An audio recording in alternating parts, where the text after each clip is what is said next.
Chinese President Xi Jinping has received a lavish welcome in Rome, 罗马, where he is meeting with government officials to agree upon Italy's role in the Belt and Road Initiative, 一带一路.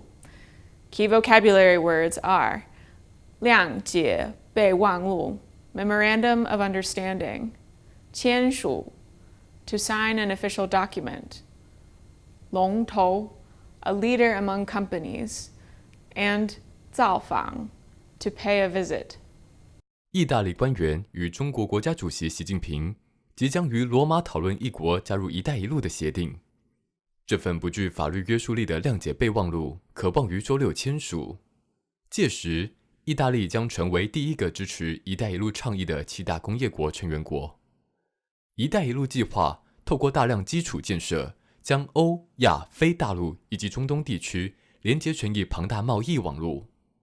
在两国签署的协定下，中国可能透过投资意大利港口向欧洲出口中国商品，而若要符合欧盟规定，部分该国产品则需在一国境内生产。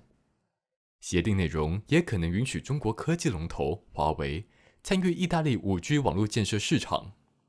意大利总理孔特称该协议将是增加一国产品进军中国的贸易机会。习近平此次造访罗马，有代表团逾200人随行，而异国政府也盛情款待。Now, here's a vocabulary recap.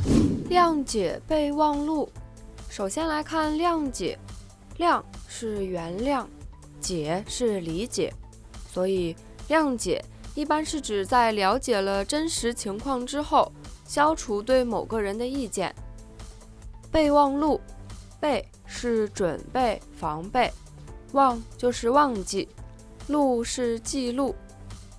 在外交领域，备忘录是指非正式的外交信件或书面声明。谅解备忘录通常用来处理国家之间比较小的事项。而在日常生活中，备忘录就是为了防止忘记事情而做的记录。比如说，我担心明天我会忘记这件事，所以就把它写在了备忘录里面。计划，计就是考虑、打算，划原来是指人们在考虑事情的时候，经常用手指指画画或者画图来说明。现在，计划这个词就是考虑和策划的意思。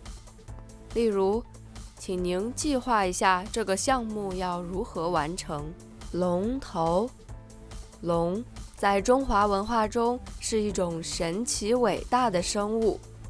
龙头和我们在前几天的新闻中见到的巨擘意思有些接近，往往用来表示非常优秀。签署，签和署都有写下的意思，我们会说签名和署名，也就是写下自己的名字。签署就是在重要文件上正式的签字。例如，两国政府签署了停战协议，战争终于宣告结束。造访，造在文言文中的意思是前往，访就是拜访，造访这个词语就是前往拜访。比如说，多年不见的老朋友今天忽然造访，真是难得。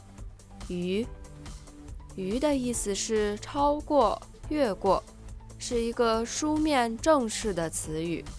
比如逾期就是超过了规定的日期或者时间。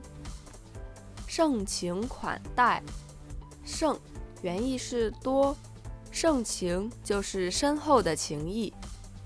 款待意思是亲切热情的招待。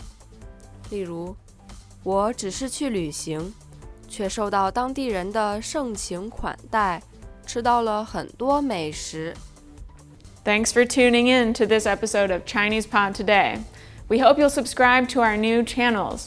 欢迎订阅我们的频道, and we'd love to hear your feedback in the comments. We'll see you next time. 再见。Register now using the promo code TODAY and receive 20% off your premium subscription. ChinesePod.